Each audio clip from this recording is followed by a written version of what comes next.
1500, suddenly the God image was posited inside the human, you know. Yeah, it fell out of heaven and landed inside people. Into the human psyche. And then he said, if you know what I mean, or something. Yeah. Oh, yeah.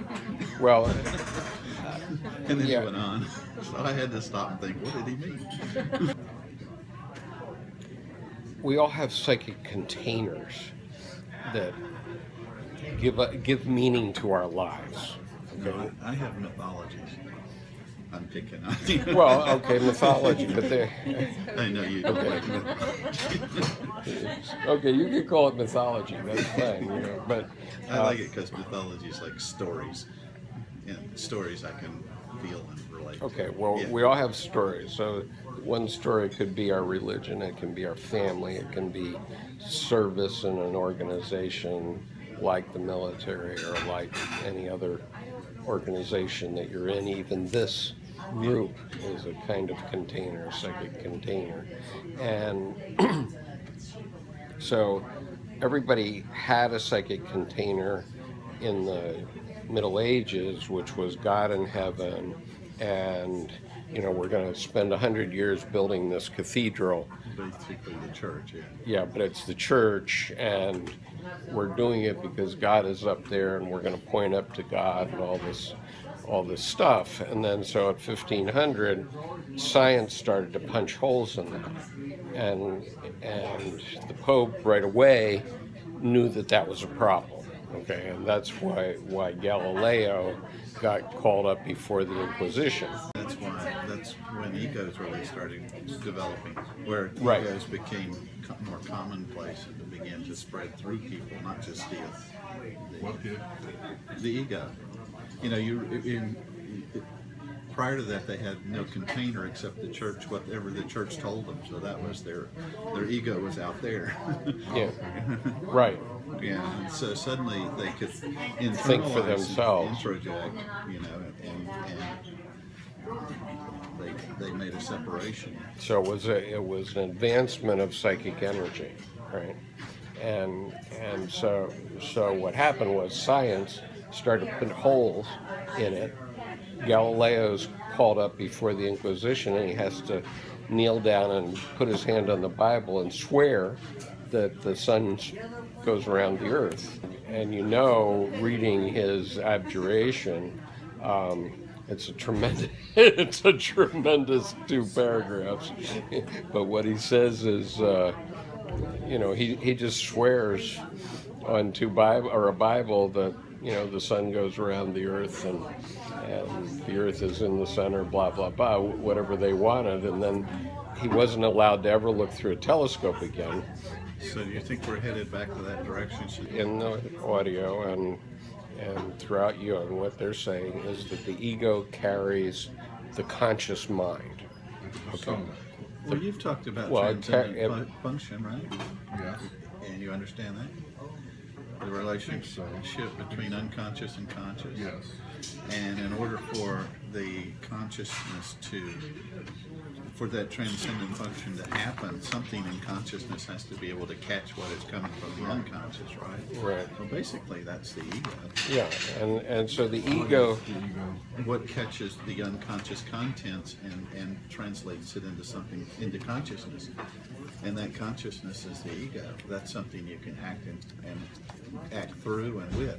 But you can have an ego without bringing in the unconscious. Well, no, not really. I actually had a question about the transcendent function. I know you were talking about it last week, but are you in a state of wrong type of thinking until that occurs? I mean, is it inevitable that you have that clash? I don't think it's inevitable. Okay. And what Jung is saying is that if you're contained in the dogma of the church, then you're okay. Okay, and then you may be protected, okay, in some way. You won't experience wholeness. Individuation. You won't experience individuation and wholeness, but you know, for the last 2,000 years and long before that, people lived a very one-sided life, and and that's what the church is given. So, you know, Jung, I didn't bring my Man in the Symbols today, but Jung talks about the rabbinical story about the rabbi is approached by someone and says, why don't we see God anymore? And the rabbi says, because nobody can stoop so low, okay, to get under the door, because God comes under the door. But basically what Edinger is saying is the objective of psychoanalysis is to give you this religious experience. And you know, the reason that I said I had this epiphany when I saw the video of Jung saying, I don't need to believe, I have no need to believe, I know.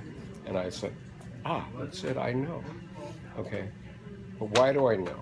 I know because of these experiences, because of the experience I had at this table last week when Bill tied one little knot for me, or tied one little connection for me, and oh boy, it hit me like a ton of bricks. Not so much as when I was in the presence of that painting, but I mean, you saw my reaction to it. And so that was an experience, that was a transcendent function experience right there. Okay, you saw it right there. I had this experience about 15 years ago when I went into the Boston Museum of Art and I saw a Jackson Pollock drip painting, and it was 20 feet wide and 10 feet high. It was boring colors, it was greens and grays. And I've seen lots of those on postcards and things and said, that's what, you know, any kindergartner could do that, and maybe they could. And so I never understood what it was about Pollock's paintings. And I walked in the room, I look up at this painting, and I immediately started to sob. And for 20 years I haven't known why. And I've heard about people having emotional experiences in art galleries before. That's the only time that anything like that has really happened to me. And was it a person in the painting, or was it no, it's a drip painting, so it has absolutely design? It's just completely random design of mainly greens and grays in this particular. Right. Yeah. In fact, I might have a copy of it. But you know, it just hit me like a ton of bricks. And so I mentioned it again last week, and Bill said, "Well, that maybe that has a connection to your Marine Corps experience and your friends in Vietnam." What did you say? I said something like olive drab, and then you went click. It's something with the colors. Yeah, it was the colors, and all of a sudden, bang! I had this emotional experience, and Jung says when you have an emotional experience and you're the analyst, your patient has touched one of your complexes, and Are you the patient? well, it doesn't matter. No, I am the world. No, we are the friends in conversation here. We're the friends in conversation, but it can happen in a conversation, obviously. And it's quick too. That's what I mean. It's obviously bothers you all this time and puzzles you. Like Right. It was a Zen moment. Right, and then there was just this instant thing. I mean, you saw it, right? So, and it's on the video. yeah, you stopped. No, I stopped and I said, "You got me." And that provides a little bit of closure so that you don't... Well, and even just talking about it right now, I'm getting emotional about it again. But the point is, that's the transcendent function. Okay, that's integrating into consciousness what was previously only in the unconscious. Okay, and it's like, well, Bill was talking last week about how a woman will mirror your anima, and you project your anima onto a woman, but really she's just mirroring something that's in you. It's not necessarily really in her. Some women are very good at that. Right, and so we talked about Carmen earlier, that Carmen sirens are like that, and so all of a sudden this woman is the perfect woman, And then when the honeymoon's over, you realize, oh my God, you know, Like a hydra. well, or She's on to the next one. well, either she's on to the next one, or oh my God, this isn't the woman I thought I married, right? And the reason is because the woman you thought you married, or the man you thought you married, was your projection of what it was from your psyche, and then when you have that, Also, men are very good at the Anima. then you find out that he isn't quite that. And so, but now I'm at this late date in my life, I'm appreciating my own wife more and more, because I'm realizing that it's not her job to satisfy my anima. It's her job to represent the feminine principle in my psyche for me in most contexts. That's why men and women marry. That's why we've been marrying for thousands of years. And still marrying. And still marrying. I've seen Yeah, people I'm write on marrying. their blogs, women write, I don't need men, but you know, the icing on the cake, and I've seen it the other way around too, where men say that about women, and it's, to me, it's just I need a man like a fish needs a bicycle. yeah, Yeah. exactly. Right. But there really is a symbiosis there. That's Sure, story there's is a starting necessary symbiosis, and you don't have a whole life unless you have that. Absolutely, right? And then, but then Edinger's talking about bringing stuff up from the unconscious. I mean, this was a fairly small fish that the fisherman was pulling up into the boat, me being the fisherman. And so last week when that happened, that was a fairly small fish. It was a bit bigger when it actually happened in the Boston Museum of Art, but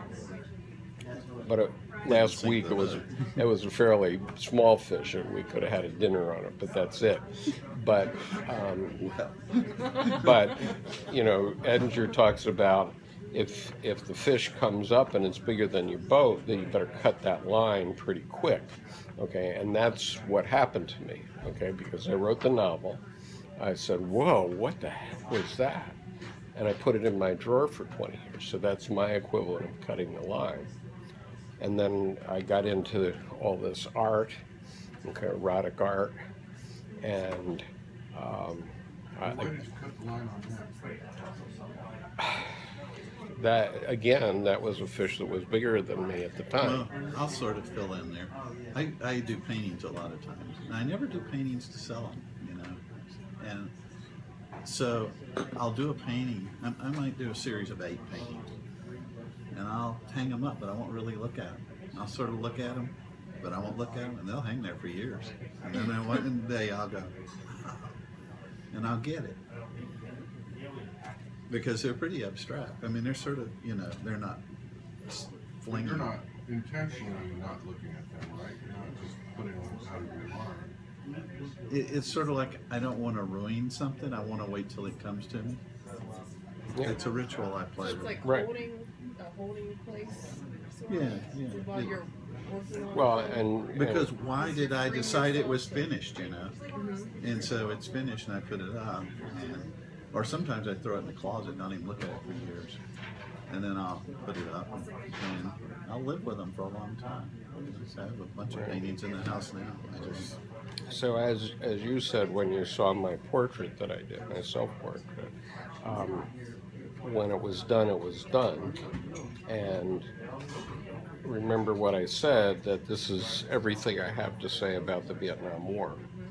Okay, I have nothing more to say after that novel, or after that painting, and I knew it at the time. It was based on, there were 2 photographs of me in Vietnam taken 3 days apart, one at the beginning of an operation and one after 3 days of battle. And I was going to paint both of them so that there would be a comparison between the 2, but I chose to paint the after battle one first. And when I did, I had nothing more to say. I just couldn't go back to it. Now, in terms of that, the art, again, I think my intuition told me that this is a bigger fish than my boat. I'm not ready for this. I think I'm ready for it now, but I'm not sure I want to visit it upon the world again. Okay, and you know, I could do it again. It wouldn't have the same numinous effect for me, but I know how numinous it was for the people I was working with. Okay, and if you want to know about my art, you can get a little taste of it in the Dropbox, but